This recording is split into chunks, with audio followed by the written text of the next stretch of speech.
European Council President Charles Michel made a recent trip to a region long known as Russia's backyard. And while in Kazakhstan, Michel called for closer cooperation between the EU and Central Asia. He made the visit as the region's own ties with Moscow show signs of strain. With its vast energy reserves and strategic location between Europe and Asia, Michel called Kazakhstan crucial for the EU. Central Asia and Europe are coming closer together and becoming more and more connected. Kazakhstan is a crucial partner for the EU. Kazakhstan is an important player on the international stage and in the region. Since gaining independence in the 1990s, Central Asian countries have held close political, economic and security ties with Moscow. But since its attack on Ukraine back in February, Russia's influence over Central Asia has shown signs of weakening. All countries refused to support Moscow at a UN vote that condemned its recent annexations of 4 Ukrainian regions. So is Russia losing its grip over Central Asia? And what alternatives does the EU have to offer? And to discuss this further, I'm joined by Bruce Penier from Prague. He is a journalist and analyst who specializes in Central Asia. And from Washington, D.C., Aytolkin Kormanova. She is a senior editor at the Central Asian Analytical Network and Voices on Central Asia. A warm welcome to you both, and thanks for joining me on Straight Talk. So, Aytolkin, how significant was the first Central Asia-EU summit, which took place in Kazakhstan last week? What was achieved there?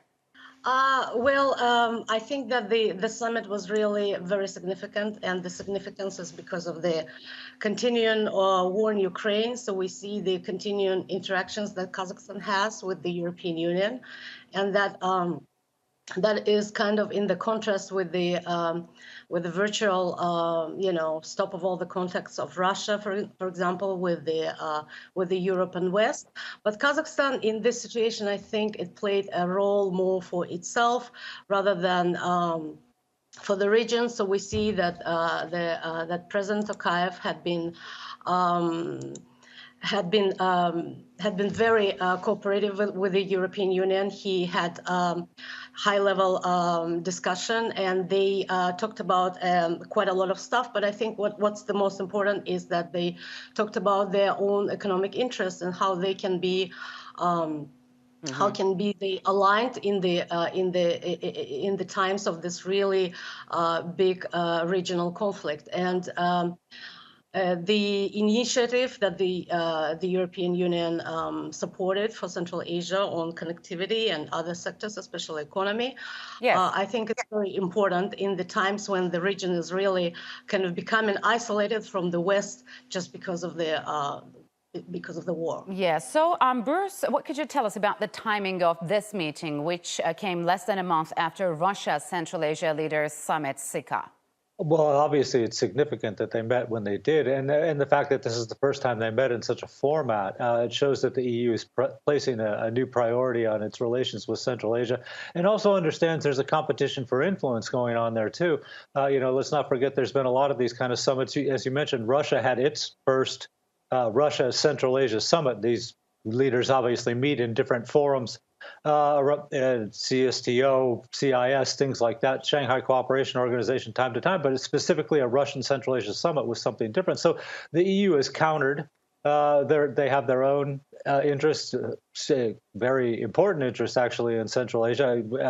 Kazakhstan, for example, is the leading trade partner of, or the EU is the leading trade partner of Kazakhstan. So it was important for the EU to get in, to be seen as meeting with the Central Asian leaders, all the Central Asian leaders at one time. And I think it says a lot. It resonates very well in the region to see such EU interest. So Aytolkin, Bruce mentioned the European Union's changing priorities on economic sphere, maybe. But can we talk about an ideological change here? Because we know that the European Union has often criticized the human rights records of these states. So is it downplaying that now?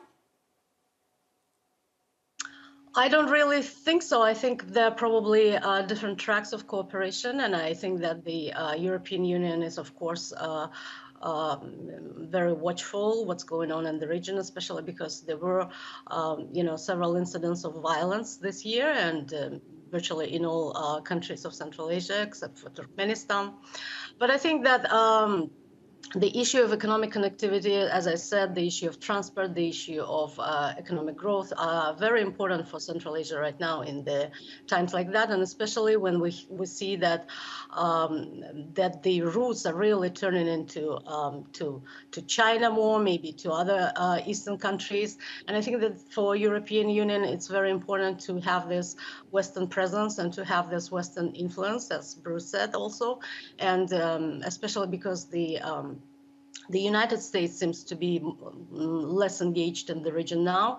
And for Central Asia, having the balance, which it always enjoyed to have Russia, to have China, so to say, and the West, is very important to have this some kind of freedom movement. Yes. So, Bruce, recently the United Nations adopted a resolution condemning Russia's annexation of 4 Ukrainian regions. What surprised many was that all Central Asian countries of the former Soviet Union did not vote in favor of Russia. So, is Moscow losing its influence on these countries? Well, the first thing I would say is the short answer is definitely they're losing their influence over these regions. At the same time, the fact that the Central Asians chose to either not vote at all or abstain shows that they're also treading very cautiously at the moment about their policy toward Russia. Everyone's wondering how this is all going to end in Ukraine. So you wouldn't expect the Central Asians to go too far out on a limb in either direction at the moment. And I think that's pretty much been the policy. Some countries like Kazakhstan are a little more outspoken about recognition of separatist regions in Ukraine, but no one's gone so far as to condemn Russia or support them in Central Asia. They've kind of kept as quiet as they possibly can about this, and the votes at the UN, I think, reflect that. So another public display of Russia's possible waning of influence was this tasty exchange from Tajikistan's President, Mr. Rahmon, at last month's SICA summit in Kazakhstan. Let's have a listen to what he said, and we'll continue to talk. We have always respected the interests of our main strategic partner, Russia. But we want respect too. We want to be treated on the same level as many African countries or any other countries. So I told King, how significant was it that a Central Asian leader was being so blunt with President Putin in such a public way? Well, I think that President Rahmon had a little bit of a right to probably to say this kind of words, because he's the eldest leader of the, I think not only of the Central Asian countries, but he definitely came to power earlier than anybody else. And he's a sort of doyen of the post-Soviet politics. And but the sense, I mean, of what he said is really something that probably many countries are sharing, that in the post-Soviet space, is that there is a kind of decolonization discourse right now, which is very popular, where we would really like to forget this Soviet past, where we had this very hierarchical relations with Moscow, and where we would have to have more power. And I think this is something that everybody shares across the region, and this is not something which probably Putin disliked so much, and which is very, very brave, just because Rahmon had, as I said, on the in this tradition of being the eldest president, he had a right to say that. But I don't think that this, I mean, the space is collapsing. The whole tradition of having Moscow as a center of the whole region is kind of a challenge. So we don't know what's going to be after the war ends, but most likely the relations will be changed anyway. So I think Rahmon's words were a little bit symbolical in this sense, because I mean, realistically, I think that the relations have changed already. So, Bruce, is it easy for these countries to diversify their foreign relations away from Moscow and Beijing? What are the challenges? Well, they do have a lot of interested parties out there that are willing to engage with them. I mean, we started by talking about the European Union, and certainly they've had increasingly closer ties in the last few years. The European Union has really upped its game, so to speak, in Central Asia. But the Central Asians right now are reaching out to Arab countries. They have a strong relationship with China. Turkey has historical links with Central Asia, both linguistic and cultural. They've also recreated, I should say, the Organization of Turkic States last year, and they're going to have a summit next week, actually, in Samarkand, and this has gotten to be a big deal for them. So there are a number of partners who are willing to come in and fill any gaps, vacuums that are left from Russia's diminishing influence in the region. It's just a question of which direction the Central Asians turn, and of course there are 5 different countries, so you would expect there's going to be a five different ways of shifting away from dependence on the previous dependence upon Moscow. Yes, Bruce, I want to continue with you. The EU has already imposed crippling sanctions on Russia and threatens more. How is that going to impact Central Asian countries which have deep economic ties with Russia? I mean, won't they be sanctioned by the European Union for doing business with Russia?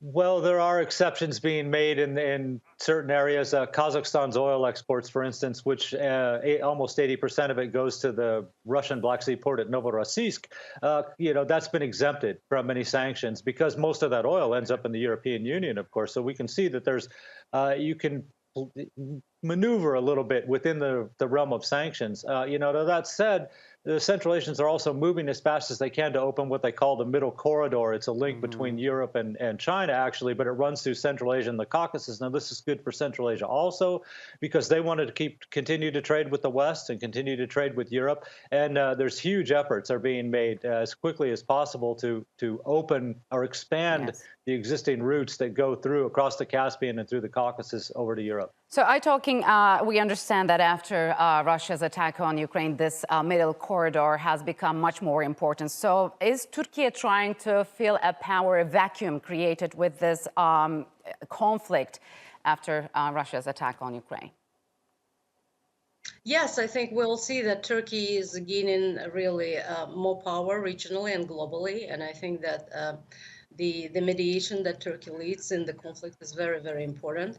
And for Central Asian countries, Turkey has long been a very important partner as well. It's just this time they turn to Turkey for more geopolitical support, for military support. So if in early 90s, I think we were talking mostly about, historic connections, cultural and linguistic connections with Turkey.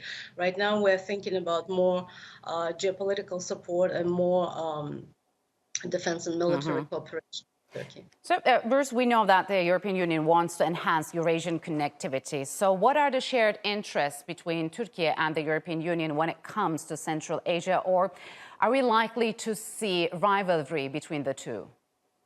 Well, I suppose rivalry is always possible. What I would say is that Turkey right now is at a position where it can become the new hub between trade going from Central Asia to Europe, because of the colonial history of Central Asia being part of Russia, either Tsarist Russia or then later the Soviet Union. Most of the trade routes from Central Asia run through Russia. That's shifting, and Turkey is now becoming the destination of choice for this, both for exports and imports dealing with Central Asia. So Turkey will play a much larger role in trade with between Central Asia and Europe, and actually between Europe and China in the coming years, actually in the coming months. So it is a shift away from Russia, and it'll have long-term effects. All right, Tolkien and Bruce, unfortunately, we'll have to leave it here. Thank you very much for joining me on Straight Talk.